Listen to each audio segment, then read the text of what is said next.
ಒಲಿದು ಆತ್ಮನ ಸೋಂಕಿದ ಬಳಿಕ ಭೂತದ ಗುಣವಲ್ಲದೆ ಆತ್ಮನ ಗುಣ ಉಂಟೆ? ಗುರುಕಾರುಣ್ಯವಾಗಿ ಹಸ್ತಮಸ್ತಕ ಸಂಯೋಗವಾದ ಬಳಿಕ ಗುರು ಲಿಂಗ ಜಂಗಮವೇ ಗತಿಯಾಗಿರ್ದೇ ಕೂಡಲ ಸಂಗಮ ದೇವ. ಬಸವಣ್ಣನವರ ವಚನ ವ್ಯಾಖ್ಯಾನ 471. ಬಸವಣ್ಣನವರು ಈ ವಚನದೊಳಗೆ ತಮಗೆ ಗುರುಕಾರುಣ್ಯವಾದದ್ದನ್ನು ವಿವರಿಸ್ತಾ ಇದ್ದಾರೆ. ಸ್ವತಃ ಬಸವಣ್ಣನವರೇ ಅನೇಕ ವಚನಗಳಲ್ಲಿ ತಮಗೆ ಗುರುವಿನಿಂದ ಲಿಂಗ ದೀಕ್ಷೆಯಾದದ್ದು, ಒಬ್ಬ ವ್ಯಕ್ತಿ ಗುರು ಲಿಂಗ ದೀಕ್ಷೆಯನ್ನು ಕೊಟ್ಟದ್ದು, ಅನುಗ್ರಹವನ್ನು ಕೊಟ್ಟದ್ದು, ಗುರುಕಾರುಣ್ಯವನ್ನು ಪಡೆದದ್ದನ್ನು ಬಸವಣ್ಣನವರೇ ತಮ್ಮ ಅನೇಕ ವಚನಗಳಲ್ಲಿ ಪ್ರಕಟಿಸಿದ್ದಾರೆ. ಅದನ್ನು ಆಯಾ ಸಂದರ್ಭದಲ್ಲಿ ಆಗಾಗ ಸಾಕಷ್ಟು ವಚನಗಳಿಗೆ ಅಂಥ ವಚನಗಳಿಗೂ ವ್ಯಾಖ್ಯಾನ ಮಾಡಿದ್ದೇವೆ. ಅಂಥದೇ ಇನ್ನೊಂದು ವಚನ, ಬಸವಣ್ಣನವರು ವ್ಯಕ್ತಿಯೊಬ್ಬರಿಂದ ಲಿಂಗದೀಕ್ಷೆಯನ್ನು ಪಡೆದುಕೊಂಡದ್ದನ್ನು, ಗುರುಕಾರುಣ್ಯವನ್ನು ಪಡೆದುಕೊಂಡದ್ದನ್ನು ಈ ವಚನದೊಳಗೆ ವಿವರಿಸ್ತಾ ಇದ್ದಾರೆ. ಭೂತ ಒಲಿದು ಆತ್ಮನ ಸೋಂಕಿದ ಬಳಿಕ ಭೂತದ ಗುಣ ಅಲ್ಲದೆ ಆತ್ಮನ ಗುಣ ಉಂಟೆ? ಗುರುಕಾರುಣ್ಯವಾಗಿ ಅಸ್ತಮಸ್ತಕ ಸಂಯೋಗವಾದ ಬಳಿಕ ಗುರು ಲಿಂಗ ಜಂಗಮವೇ ಗತಿಯಾಗಿರ್ದೆ ಕೂಡಲ ಸಂಗಮ ದೇವ. ಈ ವಚನದೊಳಗೆ ಒಂದು ದೃಷ್ಟಾಂತವನ್ನು ಕೊಡ್ತಾರೆ.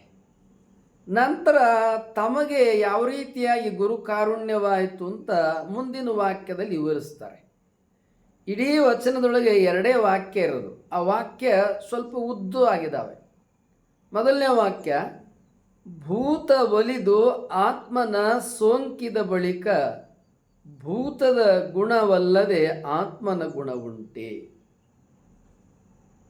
ಭೂತ ಒಲಿದು ಆತ್ಮನ ಸೋಂಕಿದ ಬಳಿಕ ಅಂತಾರೆ. ಭೂತ ಅಂದರೆ ಏನು? ಭೂತ ಎಂಬುದಾಗಿ ಹೇಳಿದರೆ ಗಾಳಿ, ದೆವ್ವ, ಭೂತ, ಪಿಶಾಚಿ ಅಂತ ಅಲ್ಲ. ಭೂತ ಎಂಬುದಾಗಿ ಹೇಳಿದರೆ ಪಂಚಮಹಾಭೂತಗಳು: ಭೂಮಿ, ನೀರು, ಅಗ್ನಿ, ಗಾಳಿ, ಆಕಾಶ. ಇವುಗಳು ಆತ್ಮನ ಸೋಂಕಿದ ಬಳಿಕ ಅಂದ್ರೇನು? ನಾವೆಲ್ಲ ಪಂಚಮಹಾಭೂತದಿಂದನೇ ನಿರ್ಮಾಣ ಆಗಿರೋದು. ಈ ಆತ್ಮ, ಈ ಪ್ರಾಣ ನಮ್ಮ ದೇಹದೊಳಗೆ ಏನಿದೆ, ಇದು ಪಂಚಮಹಾಭೂತಗಳ ನಿರ್ಮಾಣ. ಇದರೊಳಗೆ ಆತ್ಮನಿದ್ದಾನೆ.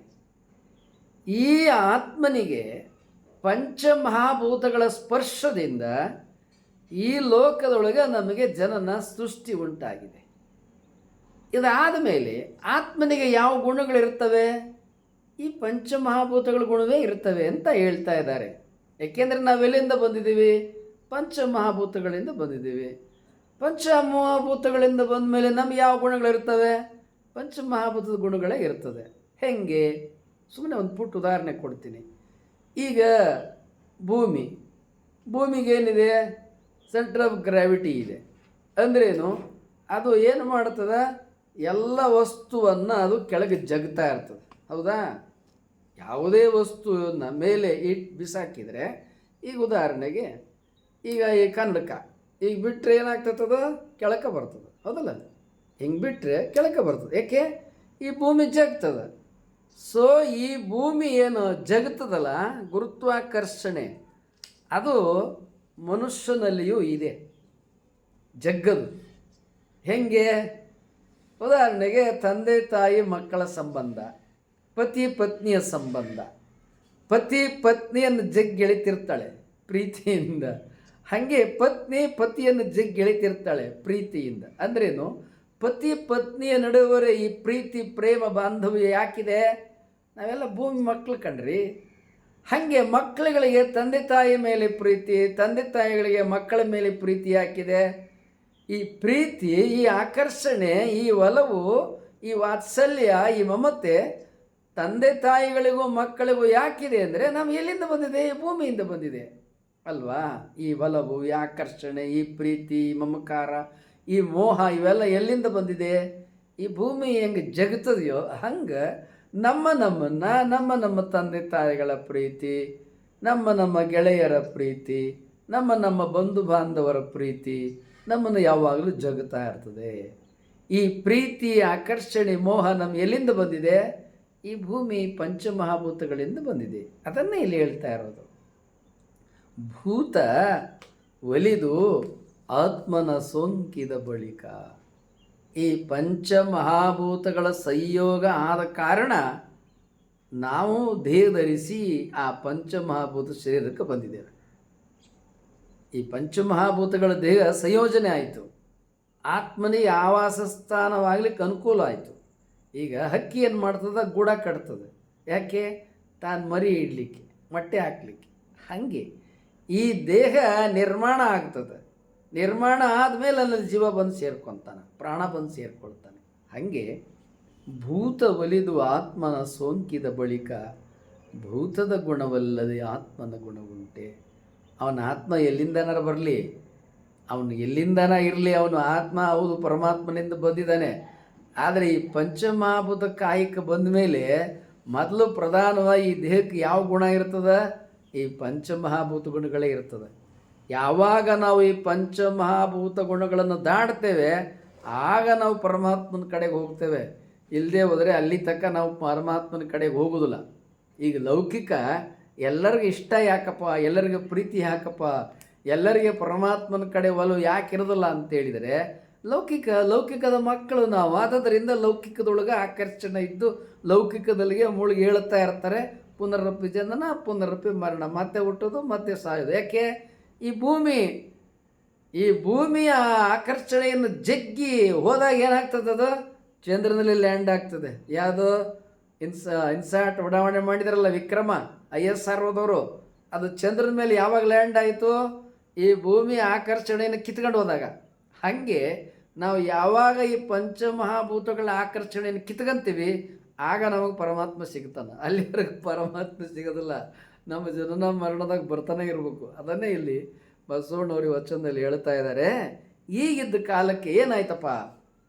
ಗುರು ಕಾರುಣ್ಯವಾಗಿ ಅಸ್ತಮಸ್ತಕ ಸಂಯೋಗವಾದ ಬಳಿಕ ಬಸವಣ್ಣವ್ರ ವಚನದಲ್ಲಿ ಹೇಳ್ತಾರೆ, ನನಗೆ ಗುರು ಕಾರುಣ್ಯ ಆಯಿತು. ಆ ಗುರು ಕಾರುಣ್ಯದಿಂದ ಏನಾಯಿತು? ಕರಸ್ಥಲಕ್ಕೆ ಗುರು ಇಷ್ಟಲಿಂಗವನ್ನು ತಂದು ಕೊಟ್ಟ. ಅವನ ಹಸ್ತವನ್ನು ನನ್ನ ಮಸ್ತಕದ ಮೇಲೆ ಇಟ್ಟ. ಗುರು ಏನು ಮಾಡ್ತಾರೆ? ಕರಸ್ಥಲಕ್ಕೆ ತಾವು ಇಷ್ಟಲಿಂಗವನ್ನು ಪೂಜಿಸಿ ನಮ್ಮ ಕರಸ್ಥಲಕ್ಕೆ ಇಡ್ತಾರೆ. ಅವರ ಬಲಹಸ್ತವನ್ನು ತಂದು ನಮ್ಮ ಮಸ್ತಕದ ಮೇಲೆ ಇಡ್ತಾರೆ.